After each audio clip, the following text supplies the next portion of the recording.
예수님 탄생하신 날 기뻐하며 찬양해요.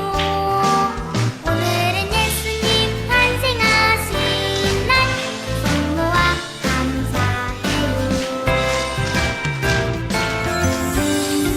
반짝이는 별 하나가 멈춘 곳 동방박사 귀한 소식 듣고 찾아갔네. 낮도 낮은 말구유에 오신 예수님 우리의 왕이 되신 그주가 오셨네. 오늘은 예수님 탄생하신 날 기뻐하며 찬양해요.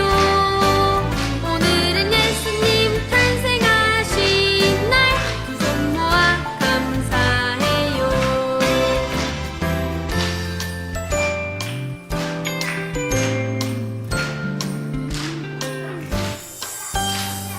아기 예수 하나님의 귀한 선물 낮고 낮은 이 땅 위에 내려오셨네. 온 세상을 구원하시려 오신 예수님 나를 위해 우리를 위해 구주가 오셨네. 오늘은 예수님 탄생하신 날 기뻐하며 찬양해요. 오늘은 예수님 탄생하신 날 손 모아 감사해요. 오늘은 예수님 탄생하신 날 기뻐하며 찬양해요. 오늘은 예수님 탄생하신 날 손 모아 감사해요. 손 모아 감사해요.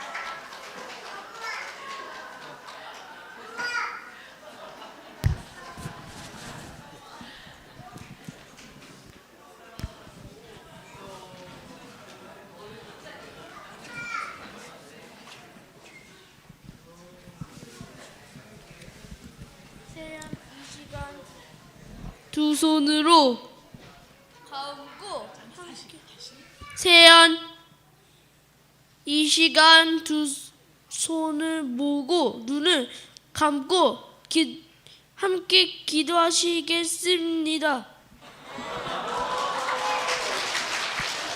사랑의 하나님 아버지, 어두운 세상에 빛으로 오신 예수님을 보내주셔서 감사합니다. 또 성탄절에 우리를 예배 자리로 불러주셔서 감사합니다. 오늘 예수님의 오심을 기쁘게 예배하게 해주세요.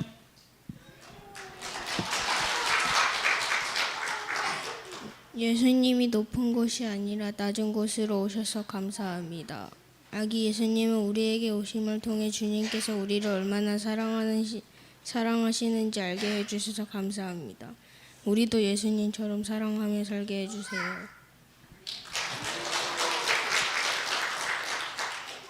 하나님 예수님의 사랑을 잊고 살았던 우리를 용서해 주세요. 우리 마음대로 행동하고 감사함을 느끼지 못했던 것을 용서해 주시고 오늘 성탄의 시간을 통해 우리의 마음을 새롭게 해주세요. 하나님, 부족하고 연약한 우리를 언제나 다시 품어주셔서 감사합니다. 예수님 안에서 언제나 다시 시작할 수 있는 용기를 주시고 오늘 이 성탄절 예배를 통해 기쁜 마음으로 하나님께 나아가게 해주세요. 오늘 드리는 성탄 예배를 기쁘게 받아주세요. 어른도 아이도 모두 예수님 오심을 기뻐하게 해주세요. 그리고 우리 교회가 예수님의 사랑을 전하는 교회가 되게 해주세요.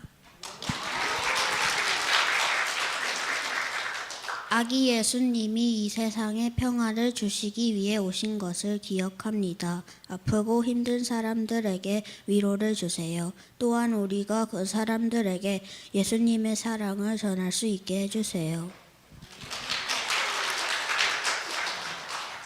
하나님, 우리가 누리는 성탄절의 기쁨이 오늘 하루도 끝나지 않게 해주세요. 가족들 또 학교 친구들 사이에서도 예수님을 닮는 모습으로 살게 해주세요. 이 모든 말씀 우리를 너무나도 사랑하셔서 우리에게 오신 예수님의 이름으로 기도드립니다. 아멘.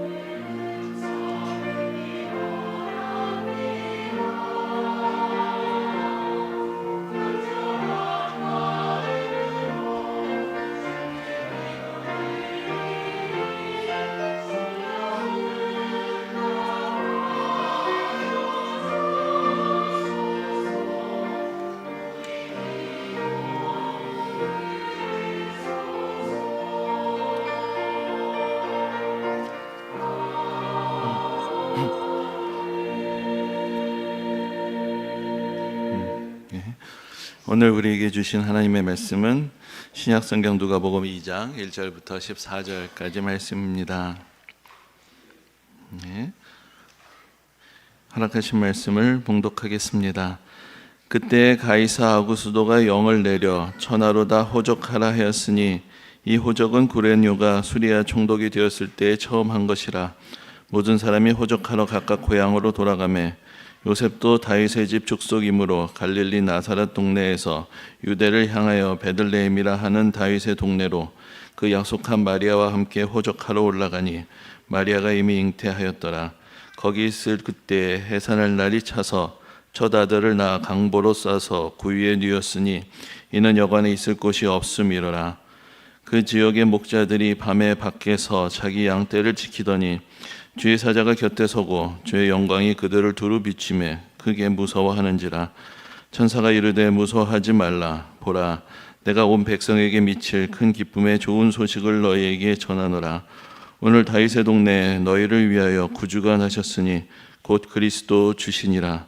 너희가 가서 강보에 쌓여 구유에 누워 있는 아기를 보리니 이것이 너희에게 표적이니라 하더니 호련히 수많은 천군이 그 천사와 함께 하나님을 찬송하여 이르되 지극히 높은 곳에서는 하나님께 영광이요 땅에서는 하나님이 기뻐하신 사람들 중에 평화로다 하니라.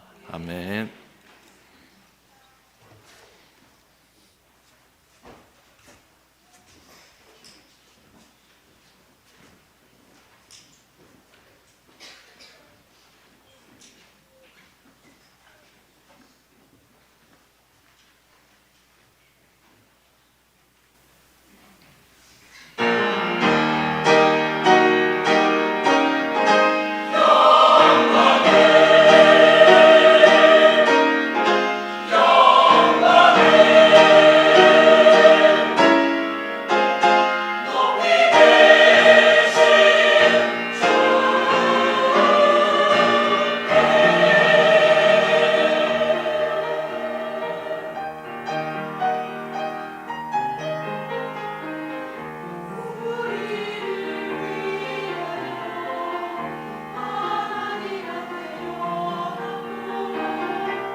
예, 우리가 1년에 한 번 성탄절 감사 예배는 같이 주일학교 어린이들하고 같이 드리는데 예배 분위기가 많이 좋아진 것 같죠? 할렐루야. 예. 근데 누가 누구한테 재롱을 떠는 건지 어른들은 야 하고 있는데 애들은 예, 뭐 그래도 더 즐거운 시간인 것 같고요. 저는 기도하다가 박수 치는 건 태어나서 처음 보는데 분명히 기도하고 다 함께 두 손 모으고 눈 감고 기도하자 그러는데 이렇게 큰 은혜들을 받으셨는지 구절구절마다 박수까지 치시고 하나님이 아주 기뻐하시는 특별한 기도였다고 생각이 됩니다. 오늘 우리가 같이 좀 은혜를 나누고자 하는데 그 세상이 자꾸 바뀌다 보니까 1년에 한 번은 저도 좀 기술을 연마해서 또 새로운 작품들을 만들어 가고 있는데 오늘 어떤 작품이 나왔는지 한번 잠깐 보시죠. 오늘 우리가 봉독해 드린 말씀은 이제 지금 2000년 전의 세상의 모습을 보여주고 있습니다. 근데 거기에 이제 먼저 등장하는 사람이 있죠. 그 사람이 오늘 본문에 가이사 아구스토가 등장을 하는데 잠깐 만나보도록 하겠습니다.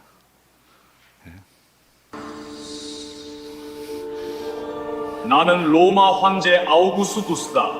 온 세상에 평화를 가져왔다. 예, 평화를 가져왔답니다. 예, 그래서 이 사람이 가이사 아우구스토인데 이제 우리가 역사에서는 아우구스투스라고 하죠. 지금 자기가 황제라고 얘기는 했지만 이건 우리끼리 하는 이야기고 이 사람은 공식적으로는 자기가 황제라고 이야기한 적이 없습니다. 그러나 역사가들이 이 사람이 사실상 로마의 모든 권력을 다 한 손에 쥐었기 때문에 이제부터 이제 로마의 역사가 황제가 다스리는 시대로 넘어간다라고 그렇게 이야기를 하는 사람이죠. 그래서 오늘 이제 먼저 이 아우구스투스가 로마의 사실상의 황제가 되기까지의 이야기를 먼저 한번 되짚어보고 그 사람이 오늘 본문에서 어떤 의미를 갖는지 한번 조금 살펴보려고 합니다. 그래서 이제 그 다음 사진 보여주시면은 이건 움직이는 사진 아닙니다. 그냥 사진인데 이건 이제 로마라는 나라의 기원을 얘기할 때 꼭 한번 보게 되는 이제 그런 사진인데 이제 늑대에게 젖을 먹고 있는 두 아이가 있죠. 이 두 아이가 로물루스하고 레무스라는 쌍둥이 형제인데 이들로부터 이제 로마가 시작됐다라고 그렇게 전해지고 있습니다. 근데 이 아이들이 이제 전설에 의하면 전설의 역사가 아니라 전설에 의하면 이제 상당히 특별한 혈통을 타고났습니다. 그러니까 여러분들 많이 들어보셨어요. 이게 트로이 전쟁이라는 전쟁이 있죠. 트로이 전쟁이 이제 그리스하고 그리스의 연합군대하고 트로이라는 지금은 이제 터키에 있는 그 도시하고의 전쟁이 있었던 것인데 결국에 그리스 쪽이 승리를 하고 그 트로이가 함락이 됩니다. 근데 트로이가 함락이 되고 불타던 밤에 전설에 의하면 이 탈출을 한 사람들이 있었는데 그 중에 트로이의 왕족이었던 아에네아스라는 사람이 있었습니다. 근데 이 사람이 배를 타고 탈출을 해서 도착한 것이 결국 뭐 여러 가지 우여곡절이 있는데 도착한 것이 오늘날의 이탈리아에 도착을 하게 되고 거기에서 이제 자리를 잡고 살아가게 됩니다. 그래서 이 트로이의 그 영웅의 집안의 혈통 가운데서 이제 이 로물루스하고 레무스라는 형제가 태어나게 되었다는 것이죠. 근데 이 두 쌍둥이 형제는 사실 이제 이 할아버지가 원래 왕이었습니다. 그러니까 할아버지가 왕이었는데 그 할아버지의 동생이 형을 몰아내고 왕위를 빼앗고는 이 집안의 혈통을 끊어버려야 되겠는 거죠. 그런데 그 원래 왕이었던 자기 형에게 딸이 하나 있었습니다. 그러니까 이 딸을 그 당시 독신으로 살아야 되는 여사제로 만들어 버려서 자녀를 못 갖게 했는데 또 신화와 전설에 의하면 이 세상을 마음대로 돌아다닐 수 있는 존재가 있죠. 그 전쟁의 신인 마르스가 이 여인을 사랑해서 둘 사이에서 아이가 태어나는데 그 두 아이가 바로 이제 로물루스하고 레무스 이 쌍둥이가 됩니다. 그런데 이제 그러니까 또 어떻게 되죠? 이제 이 다음은 우리가 많이 알고 있는 동화 이야기하고 비슷한데 이 아이를 버려야 되잖아요, 그렇죠? 그래가지고 근데 참 사람들이 그래도 착해요. 그래서 아이들을 꼭 어디다 버려요. 버리는데 이제 강에다가 모세처럼 바구니를 만들어서 띄워 버렸는데 이게 가다가 어디 걸립니다. 그래서 아이들이 기어 나와요. 나왔는데 이 조그만 아이들이 먹고 살 게 없고 막막할 때 나타난 존재가 무엇이냐?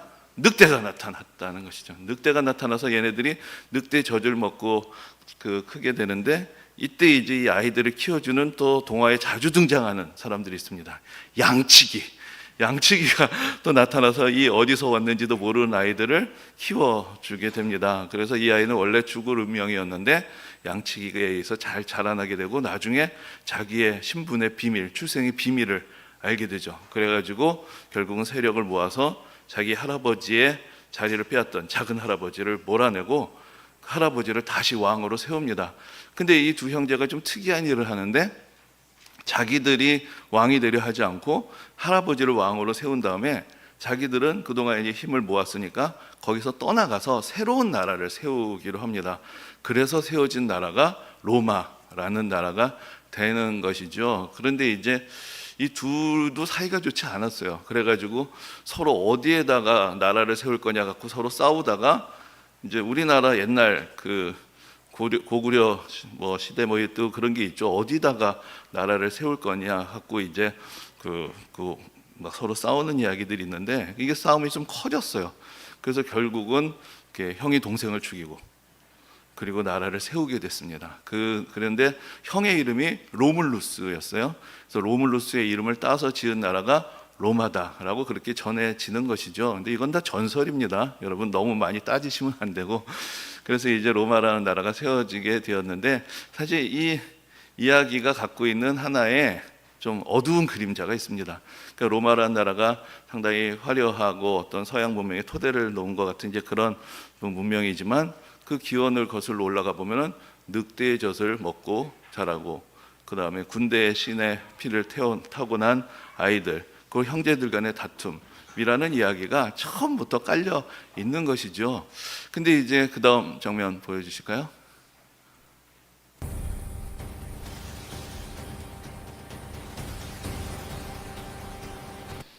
모든 영상은 대략 6초 정도입니다. 그게 무료 영상의 한계이기 때문에. 예. 그런데 이제 로마가 원래는 그 언덕 위에 세워진 작은 마을과 같은 나라였는데 이탈리아 반도의 주위 나라들을 점점 이제 통합을 하면서 확장이 돼 나가기 시작합니다.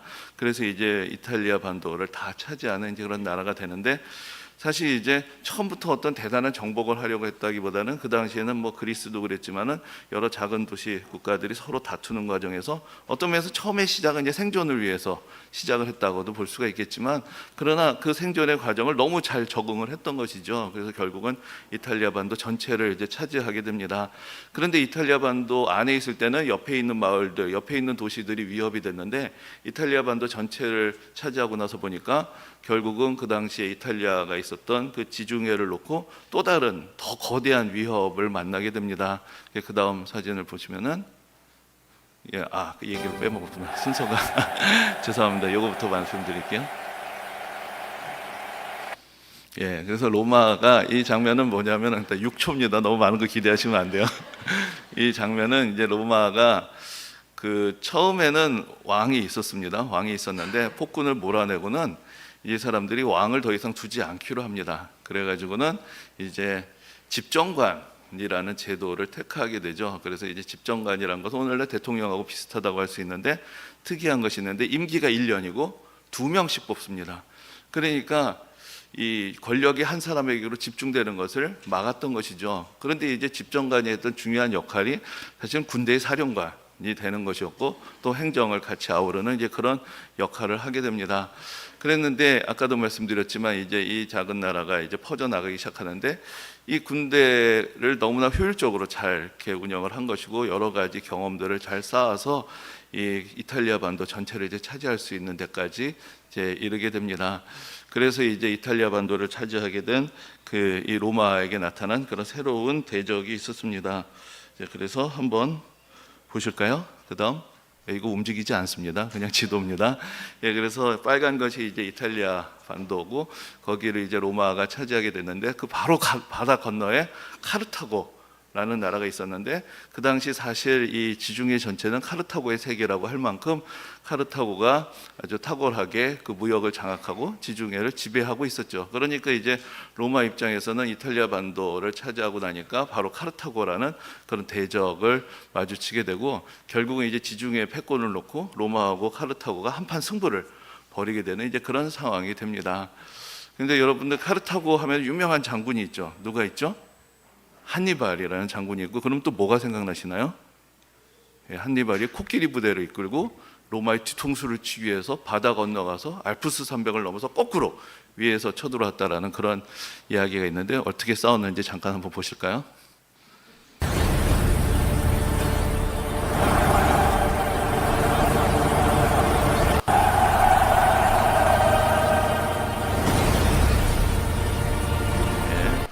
어떻게 됐는지 코끼리는 칼 하나 맞지 않았는데 자기가 쓰러져 버립니다. 왜냐하면 제가 코끼리는 쓰러진다라고 썼기 때문에 예, 코끼리는 쓰러졌습니다.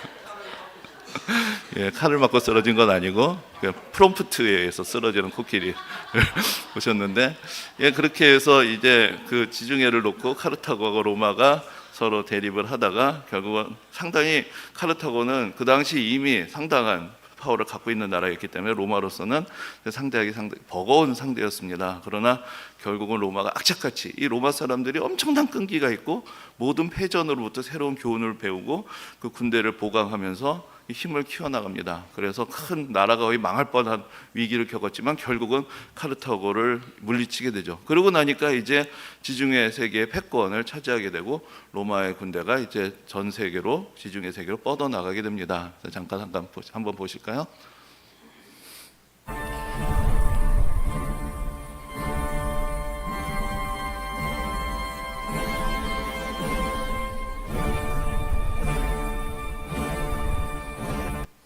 예, 코끼리하고 이거는 6초짜리 2개 붙인 12초짜리입니다. 예, 거기까지는 할 수 있어서 너무 6초만 걷다 끝나니까 좀 허전해서 12초짜리로 붙였는데, 예, 그래서 우리가 로마 하면은 또 도로 이야기를 하죠. 그런데 이제 사실 로마가 도로를 건축하게 되는 중요한 이유 중에 하나가 신속하게 군대를 이동하기 위한, 예, 그런 목적이 있습니다. 근데 워낙 도로를 잘 만들어 놔 가지고 지금까지 그 도로들이 보존될 정도로 튼튼하게 도로를 만들어 놨는데, 이것을 통해서 이제 넓은 지역을 점령하게 될 뿐만 아니라 이제 점령한 지역 어디서든지 반란이 일어나면은 신속하게 군대를 이동시켜서 이제 제압을 할 수 있게 되는 것이죠. 그래서 이제 이런 이야기들이 사실 로마라는 제국이 상당히 이제 군대라는 것을 중심으로 해서 확장이 되고, 예, 유지가 되었던 이제 그런 모습들을 우리가 여기서 이제 볼 수가 있습니다. 그런데 그래서 이제 아까 말씀드렸던 대로 먼저는 이제 지중해 패권을 놓고 카르타고와 싸워서 승리를 하고, 그리고 나서 이제 로마 제국이 확장이 되면서 이제 로마 제국이 전성기에 이르면은 이제 이 정도의 영역을 차지하게 됩니다. 잠깐 한번 보실까요? 예, 이것도 움직이지 않는 그냥 지도입니다. 지도인데 이제 가운데 그 지중해를 중심으로 그 전체를 이제 로마 제국이 차지를 하게 됩니다. 그래서 이제 지중해에 그런 별명이 붙게 되죠. 로마의 호수다. 그리고 이제 로마 사람들은 지중해를 우리들의 바다, 이제 그렇게 이야기할 만큼 완전히 이제 지중해 전체가 이제 로마 제국 안에 들어가게 되고, 로마가 광대한 제국, 또 여러 민족들을 이렇게 다스리게 됩니다. 그래서 처음에 이제 아까 말씀드렸던 대로 로마라는 나라는 집정관이 다스렸어요. 그러니까 권력이 너무 누구 한 사람에게 집중되면 안 된다라고 생각을 했지만, 이게 나라가 점점 복잡해지고 영토가 거대해지니까 이 제국을 통합할 수 있는 구심력이 필요했고, 또 한편으로는 계속해서 전쟁에서 승리를 거두면서 나라가 확장이 되다 보니까 이제 결국은 이 장군들이 더 큰 권력을 갖게 되는 이제 그런 일들이 벌어지게 된 것이죠. 그러면서 장군들은 더 큰 권력을 갖게 되고, 그리고 누군가 이 제국을 전체로 통합할 수 있는 제국의 구심점은 필요하게 되고, 이제 그런 상황 가운데서 이제 등장했던 유명한 사람이 있는데 잠깐 보시겠습니다.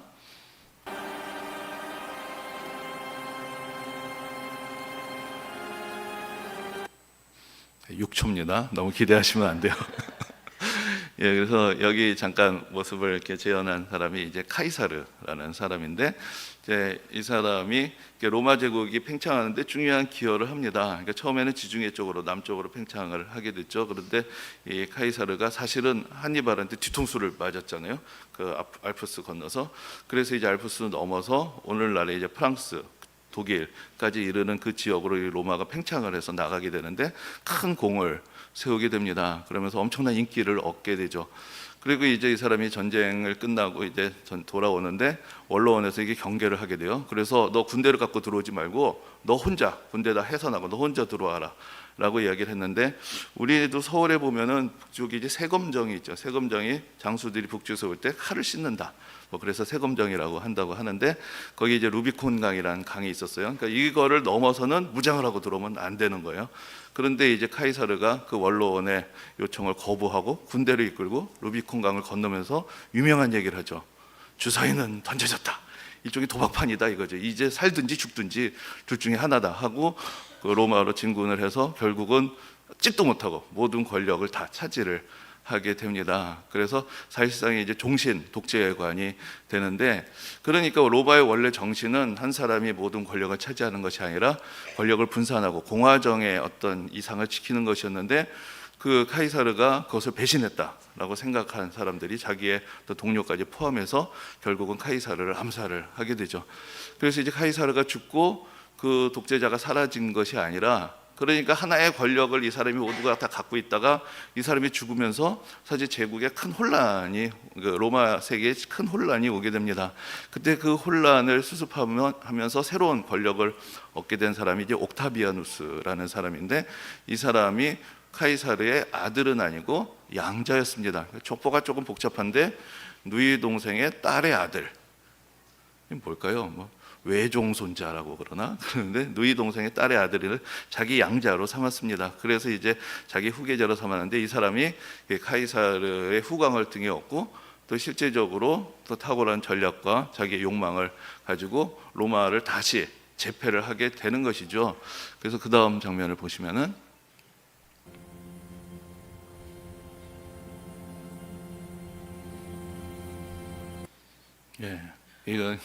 이 장면은 황제로 만들어준 건 아니고, 이제 원로원에서 이제 모든 권력이 아우구스투스에게 다시 주어졌으니까 일종의 아부를 하면서, 원래 이름이 옥타비아누스라는 이름이었는데 아우구스투스라는 것은 일종의 존칭으로 주는 것입니다. 그래서 존엄한 사람이다라는 그런 뜻의 아우구스투스라는 존칭을 주면서 이제 이 사람이 이제 실질적으로 로마의 통치자가 되고, 그 이후로부터 이제 역사가들은 이때부터가 사실은 로마는 이제 황제의 시대가 시작이 됐다. 왜냐하면 그 이전의 집정관은 1년짜리였거든요.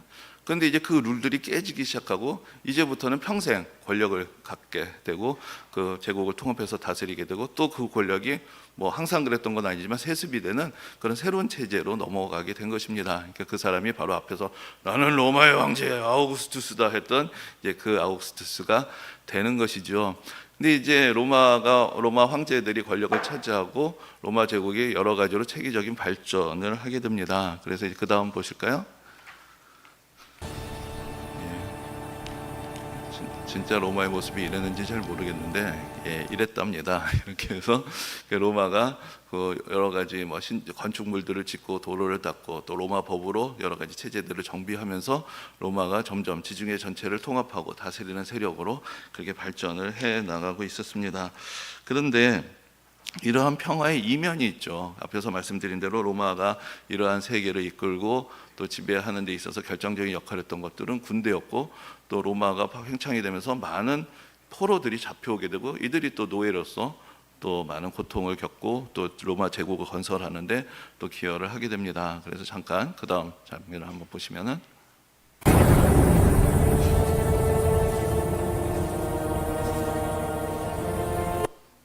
그 아우구스투스는 자기가 평화를 가져왔다라고 생각하고, 또 실제로 아우구스투스가 태어났다는 것, 또 전쟁에서 승리한다는 것, 그것을 그 당시 로마 사람들은 복음이라고, 기쁜 소식이라고 불렀습니다. 위대한 지도자가, 위대한 신이 탄생을 해서 이 세상에 평화를 가져오고 이 세상의 모든 것들을 다스리면서 질서를 가져오는, 이것이 바로 좋은 소식이다. 그래서 그 당시 사람들은 좋은 소식, 복음이라고 하면은 먼저 떠올렸던 것은 이 아우구스투스의 권력과 또 그의 군대, 그리고 그것이 만들어낸 평화, 이제 그것이 바로 그들에게서는 좋은 소식이라고 생각이 되었던 것이죠.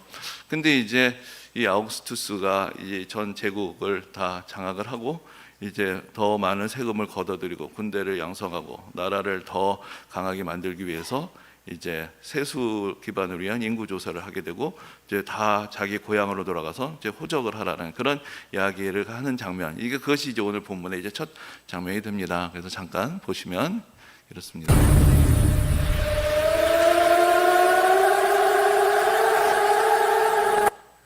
예, 그래서 이제 사람들이 이거 고국에 고향으로 돌아가야 되는구나라는 이야기를 들으면서 이제 고향을 향해서 가고 있는 이제 그런 모습이죠. 그러면서 이제 성경의 이야기를 우리가 조금 더 이제부터 이어가서 보면은 그래서 이제 원래는 나사렛에서 살고 있었던 한 부부가 있었어요. 요셉하고 마리아인데 원래 이 사람의 고향이 저기 남쪽의 베들레헴이었고 로마 황제가 고향으로 가서 거기서 호적 등록을 하라고 했기 때문에 마리아는 이미 아기를 가지고 있는 상태에서 이제 베들레헴으로 가게 되죠.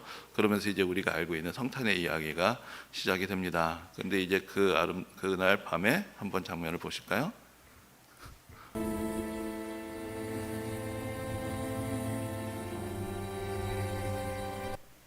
예, 이것도 6초입니다. 좀 아쉽죠? 내년에는 좀 더 긴 장면을 만들어 보려고 하는데, 그래서 그날 밤에 이제 들에서 양을 치던 목독이 있었는데, 오늘 본문에 우리가 같이 보신 대로 천사가 나타납니다. 그래서 이 천사가 그 너희들에게 미칠 큰 기쁨에 좋은 소식을 준다. 근데 이제 사실 로마 황제도 자기가 좋은 소식을 주는 존재라고 생각을 했습니다. 그런데 그 좋은 소식은 로마 황제의 보좌에서부터 나오는 것이고 그의 군대를 통해서 나오는 그런 좋은 소식이었던 것이죠. 그리고 그가 자기 자신이 바로 구원자이고 이 세상의 주인이다 라고 그렇게 선포를 했습니다. 근데 이제 이 시골 마을에 이 밤에 목자들에게 나타난 천사는 전혀 다른 이야기를 들려준 것입니다. 진정으로 이 세상에 기쁜 소식을 주실 분이 이 땅에 태어났다라는 것을 알리고 그분이 바로 우리의 구주시다라고 그렇게 이야기를 합니다. 이런 어떤 기쁜 소식이란 말, 구주라는 말, 주라는 말들은 사실은 다 로마의 황제들이 사용하던 그런 말들이었습니다. 그런데 너무나 어울리지 않게 이 시골 마을에 이 목자들이 들었던 이 놀라운 이야기들은 과연 이것이 무엇인가? 그들이 가지고 있었던 세계, 그들을 지배하던 세계, 그들에게 익숙했던 세계의 기본적인 질서가 뒤집어지는 그런 이야기가 되는 것이죠. 그래서 이 목자들이 그 천사가 알려준 대로 이제 찾아가서 거기에 이제 어디 여관에 머무를 곳이 없어서 결국은 가축들이 있는 그곳에 구유에 아기를 낳아서 뉘어놓고 있는 이제 그런 마리아와 요셉의 모습을 보게 되고 그 아이를 보고 이제 경배를 합니다. 이제 그 장면 한번 잠깐 보실까요?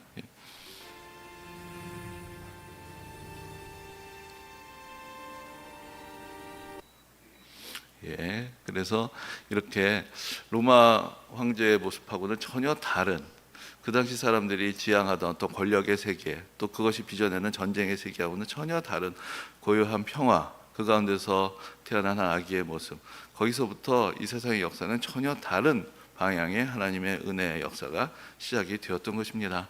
그것을 우리에게 다시 일깨워주는 것이 바로 오늘 성탄절 이 아침의 기쁨이 되는 것입니다. 그래서 우리가 오늘날에도 여러 가지 많은 전쟁의 소식들이 있고 우리 마음을 어지럽히는 여러 가지 복잡한 또 세계들이 있습니다. 근데 어떻게 생각하면은 사실 그 세계는 어떻게 해서 저렇게 악한 지배자들이 있고 어떻게 전쟁이 일어나게 되고 어떻게 이 세상에 이렇게 어렵고 복잡한 일들이 있는가, 사실은 그런데 어떤 면에서 보면 그것을 우리가 다 만들어내고 있다라는 것이죠. 우리 안에도 욕망이 있고 우리 안에도 민족 간의 갈등 속에서 뭔가 우리가 위대해지고자 싶은 그런 생각들이 있고 언제든지 선 하나만 넘어가면은 여러 가지 옳지 않은 일들을 저지를 수 있는 우리의 여러 가지 평화롭지 않은 마음들이 우리 가운데 있을 때 사실 우리는 단지 그것을 이루지 못한 것만을 안타까워하고 살아가는 것은 아닌가. 예수 그리스도께서 이 땅에 오셔서 전하신 삶의 방식은 우리가 추구하고 지향하고 많은 사람들이 이것이 옳고 진리라고 생각했던 그 세계하고 전혀 다른 그런 평화의 이야기들을 우리 가운데 새롭게 시작을 하셨던 것입니다. 그래서 우리가 오늘 성탄절을 맞이하며 이 땅에 진정한 평화의 왕으로 오신 예수 그리스도를 기억하고 또 우리도 새로운 평화의 복음 안에서 진정한 기쁜 소식이 무엇인가를 다시 깨닫고 그 복음을 전할 수 있는 그런 모든 성도님들이 되시기를 주님의 이름으로 축원합니다. 이 시간 우리 함께 기도하기를 원합니다. 이 세상은 여전히 혼란스럽고 많은 사람들은 자기의 권력과 자기 욕망을 위해서 살아가지만 예수 그리스도를 통해서 이 땅에서 시작된 새로운 복음의 이야기를 우리가 다시 한번 기억하게 하시고 진정으로 무엇이 우리에게 기쁜 소식이 되는 것인가 우리가 다시 한번 깨닫고 또 복음의 복음의 사람으로 또 평화의 삶으로 살아갈 수 있기를 원하며 함께 기도하겠습니다. 오늘의 신주님 원들을 함께 심해주며 선하신 보게 하시고 주께서 주신 믿음 역사를 우리를 알게 해주옵소서. 주여 긍휼을 주시고 은혜를 주시며 참 우리 마음을 주께서 자세를 주셔서 주께서 행하시는 일들을 보게 하시고 주께서 우리 모두를 통해서 이루시려는 평 예수 그리스도의 땅에 오셨습니다. 다음에 주님의 은혜 가운데서 우리에게 시작된 평화의 기쁜 소식을 우리가 우리 마음속에 다시 한번 간직하게 하시고 또 주님께서 우리를 통해서 이루시는 은혜의 소식 가운데서 더욱더 우리 주님의 은혜 가운데서 정말 온전하게 되시고 주님 예수 그리스도의 평화의 소식을 우리 마음속에 전하며 살아갈 수 있도록 주님께서 함께 해주옵소서. 은혜로신 주님, 오늘도 우리를 부르시며 주님의 선하심을 알게 하시고 예수 그리스도의 탄생을 통해서 이 땅에 선포된 진정한 기쁜 소식이 무엇인가 우리로 하여금 다시 한번 기억하게 하심을 감사를 드립니다. 세상은 여전히 소란스럽습니다. 그 뒤에는 사람들의 욕망이 있고 서로들 간의 갈등과 다툼이 있습니다. 그 모든 것이 사실 우리의 그릇된 생각들, 또 우리가 생각하는 잘못된 좋은 소식들에서부터 시작되고 있는 것은 아닌가. 우리가 진정으로 바라는 좋은 소식은 무엇인가 우리가 다시 한번 돌아보게 하시고 오직 예수 그리스도 안에서 우리에게 허락해 주신 그 평화의 소식을 우리 인생의 좋은 소식으로 깨닫고 정말 그 평화의 소식을 증거하며 살아갈 수 있는 그 우리의 새로운 모습이 될 수 있도록 우리를 붙드시고 준비하신 예물 하나 옆에 올려드리겠습니다. 오늘 헌금위원은 청소년부에서 수고를 해주시고 청년부에서 특송이 있겠습니다.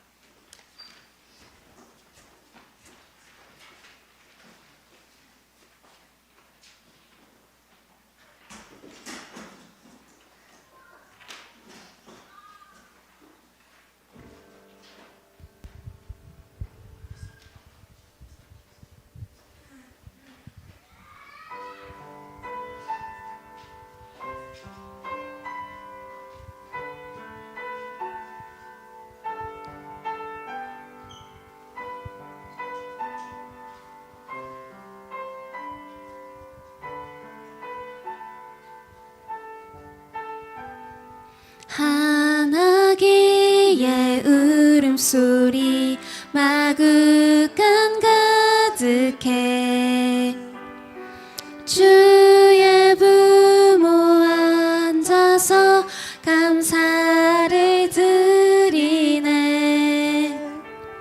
들판에서 목자들이 양떼를 지킬 때 천사들이 나타나 주나심 전했네.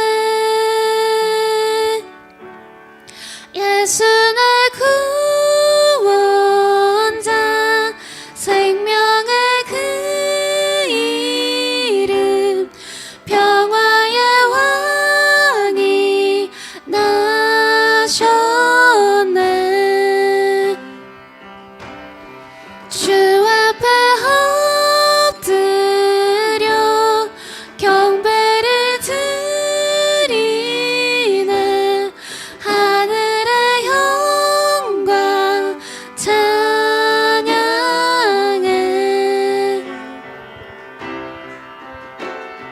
동방박사 세 사람이 아기 예수님께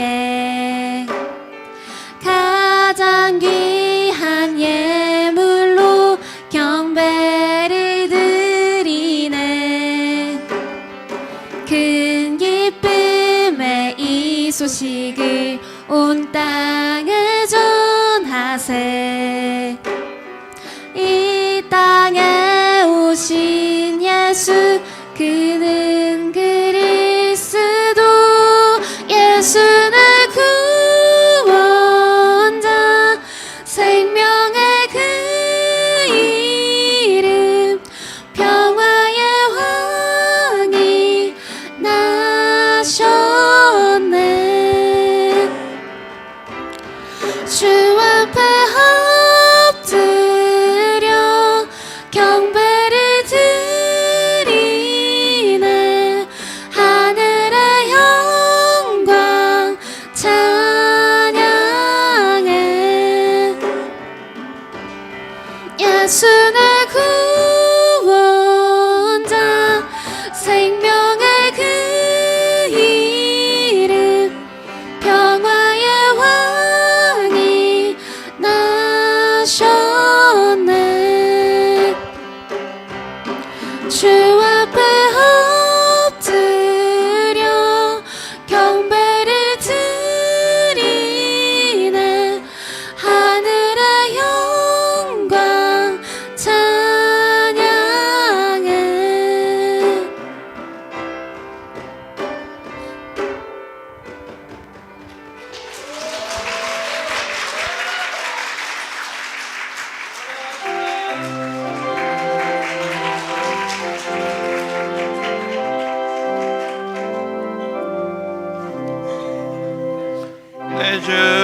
예수 주신 은혜 하나뿐만 내 주 앞에 이 작은 것 나드리니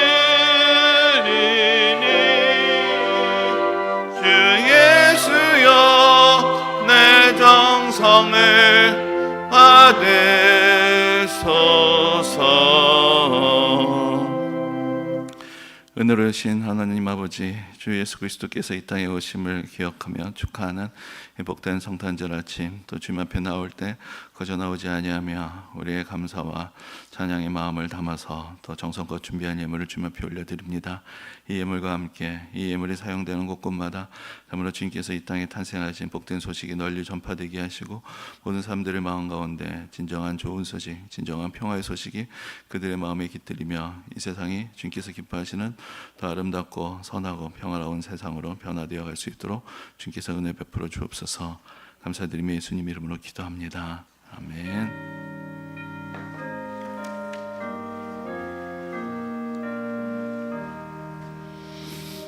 예, 자리에 앉으시고 우리 주일날 교회 소식은 다 전해드렸기 때문에 오늘 특별한 소식은 없고 중요한 한 가지 특별한 소식이 있다면 여러분 예수님이 탄생하셨습니다. 할렐루야. 네, 여러분 좌우에 있는 분들하고 성탄 축하합니다. 메리 크리스마스 한번 인사하실까요? 전후 좌우에.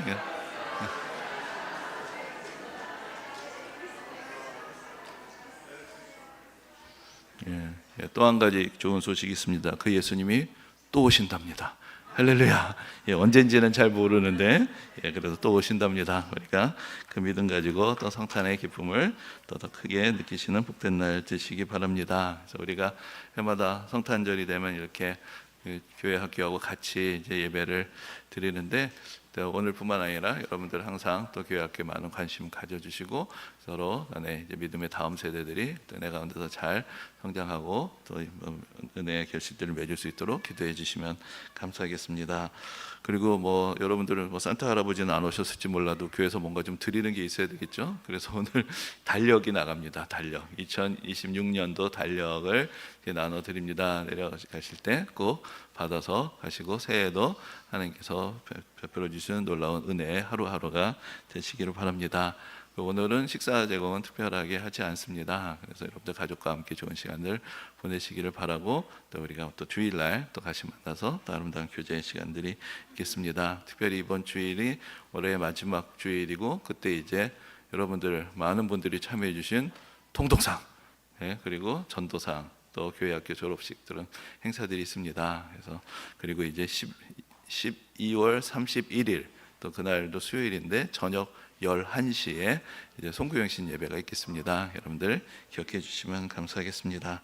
그럼 이 시간에 우리 다 함께 일어나셔서 기쁘다 구주 오셨네 같이 찬양하며 성탄의 기쁨을 함께 나누시겠습니다.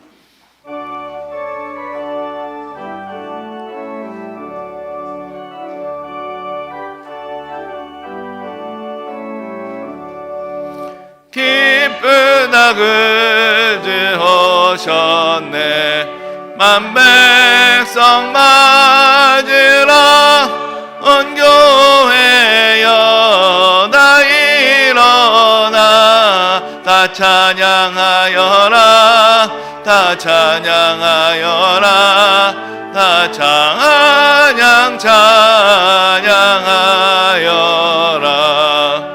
그 세주 탄생했으니 다 찬양하여라 이 세상의 만물들아 다 화답하여라 다 화답하여라 다 화답하여라 온 세상 죄를 사하러 주 예수 오셨네 죄와 슬픔 몰아내고 다 구원하시네 다 구원하시네 다 구원하시네. 은혜와 진리 되신 주 다 증언하시니 만국 백성 그 중 앞에 다 경배하여라. 다 경배하여라. 다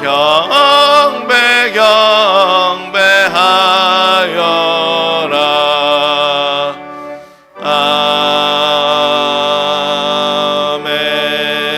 아멘.